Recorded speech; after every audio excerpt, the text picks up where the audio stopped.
Good morning, physics class.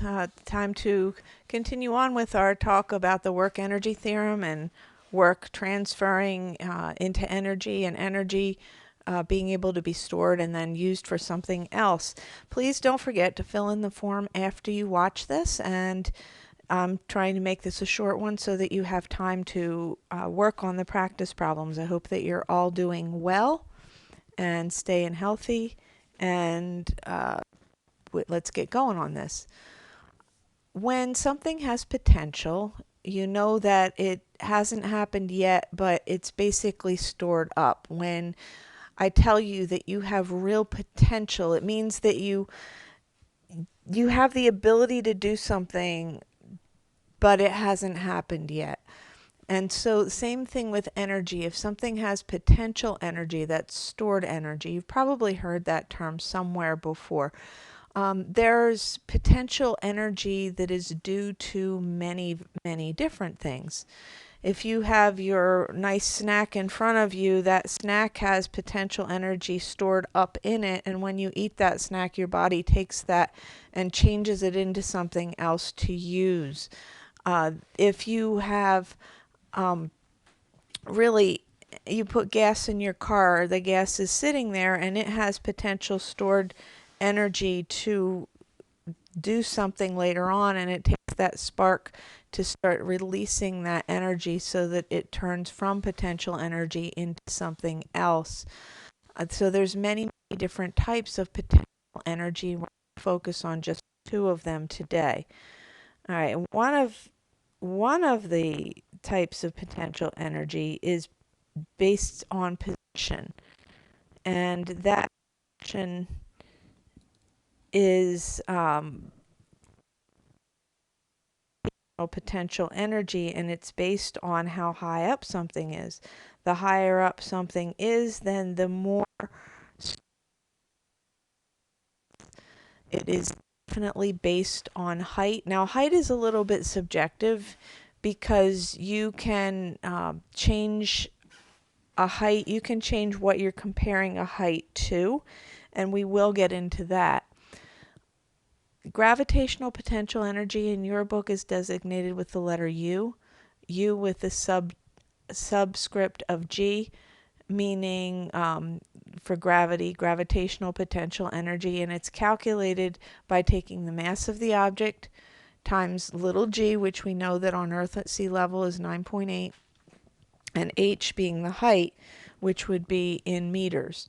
So once again, you need to make sure that if you're calculating the potential energy in joules, that you make sure that your mass is in kilograms. Your little g is 9.8 meters per second squared, unless it was somewhere else, but we're not pulling any funny business on that. And then the height will be in meters, so if it was given in centimeters, you would have to convert that over before you did any calculations. So let's take a look at an example problem. If you need to pause and write it down, or you printed it off on the notes section, that's good, so you can follow along with this. We need to set a reference level. Okay, the reference level is the height that you consider to be 0.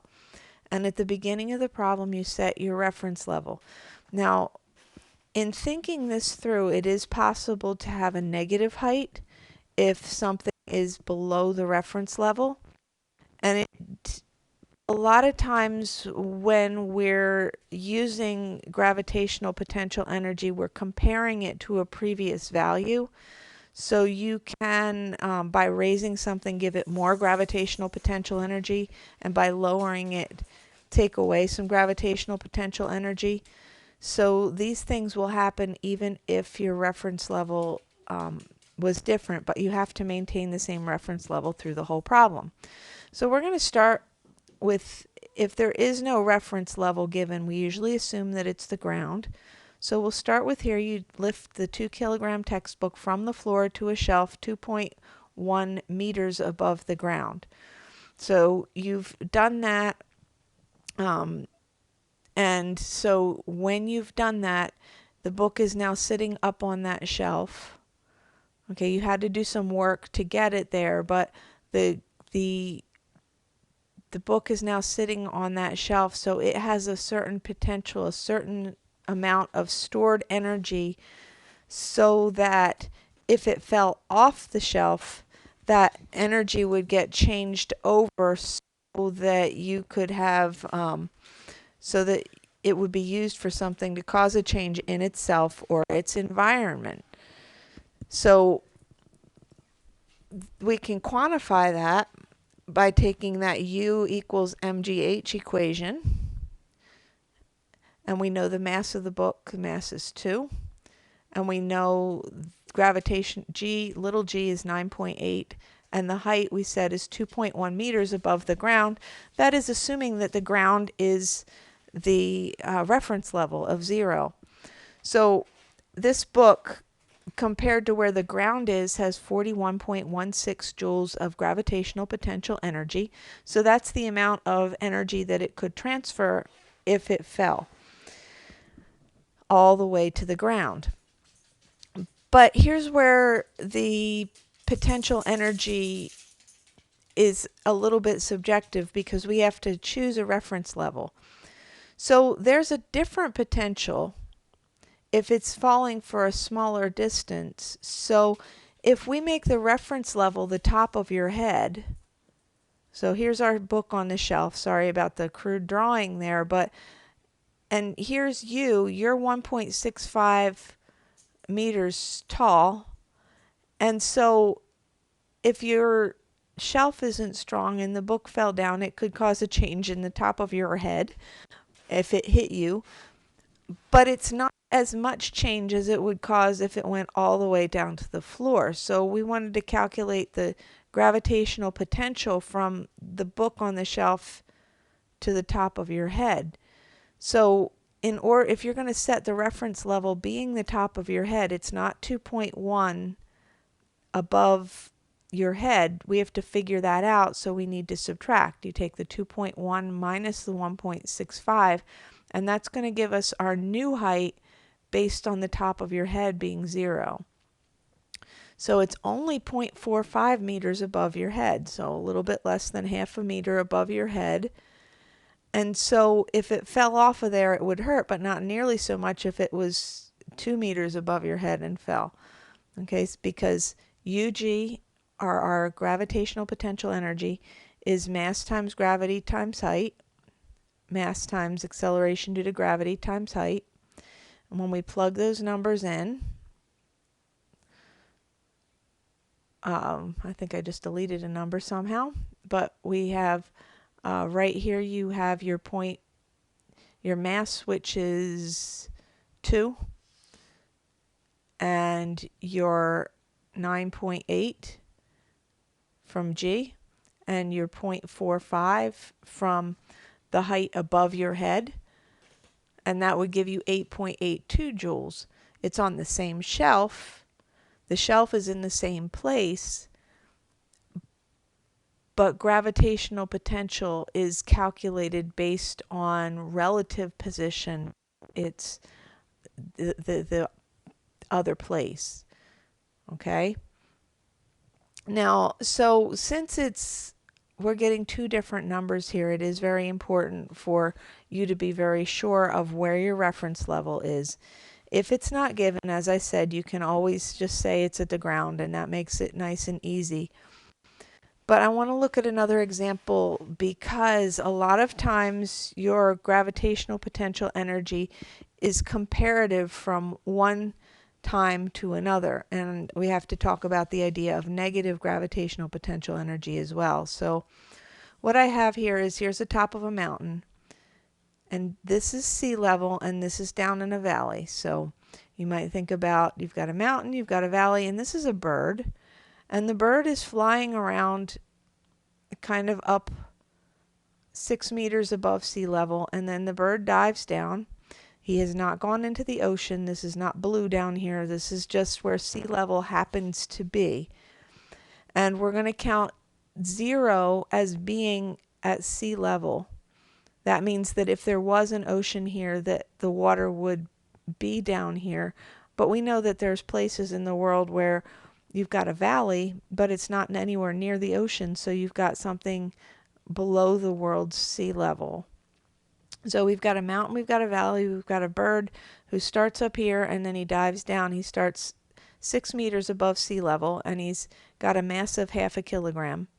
And then after he's done his dive, maybe he caught his mosquitoes or whatever it was that he was trying to catch for his food, and he came down and he's now a meter below sea level. He hasn't hit the ground. Okay, so we're not using the ground as zero this time. We're using zero as being sea level, which is just, for this particular scenario, it's just a location in space. It's not even, there's no line there. The bird doesn't know that he went below sea level. It's just that it's a positional thing. So our starting gravitational potential energy, mass 0.5 times 9.8, even though technically it's only 9.8 at sea level, it's close enough that we can still use the 9.8 times the height, which is 6. And we would have our starting potential energy being 29.4 joules. Our ending potential energy, though, we have a -1. So what that means is when I plug in the -1, I have -4.9 joules of energy. Now, once again, it is comparative. It's compared to the potential energy it would have at sea level. At sea level, at our 0 point, we would have 0 for potential energy if we're comparing it to there. However, a more important number is the change in potential energy, because the change in potential energy tells us how much energy got transferred during that particular change in position. So a change in is always the later one minus the earlier one. Okay, so here's our later one, which was -4.9, and our earlier one minus our earlier one, positive 29.4. And that gives us a change in potential energy of -34.3 joules, which means that the bird had a higher potential and then he did a dive, and so the amount of potential energy that he had went down by 34.3 joules. And what that really ends up doing, and we will talk about that in another section, is that energy didn't disappear, it didn't go nowhere. It just means that his potential energy went down. However, that energy is conserved, so that energy that he had up here is still with him down here, but it's no longer in gravitational potential energy. It's actually turned into motion. So that bird has gotten faster as he went down. So he's now got, in kinetic energy, he has what he lost in gravitational potential energy. Okay, so we've got, right now we're just talking about that change in his gravitational potential energy, and that's where we are with that. Okay. In another section, we'll talk about the transfers over and where that amount of kinetic energy that results because of it. I want to talk to you about elastic potential energy, a different type. Once again, all energy is measured in joules. So this is stored energy because of something that's pulled back. It's another type of positional potential energy. Okay, elastic, you can think of anything elastic that you want. You can think of a rubber band. You can think of an actual piece of elastic. You can think of a branch that's pulled back, and when you pull it back, that thing will snap back into position. So it's, when it's in its pulled back position, you have that potential that's called elastic. Elastic meaning that it's going to snap back to where it was. So the further you pull something back, like a bowstring or like a branch or like a stretched rubber band or actual elastic or anything that you're pulling, and then if it released it, it would go forward. That would be what we call elastic potential energy.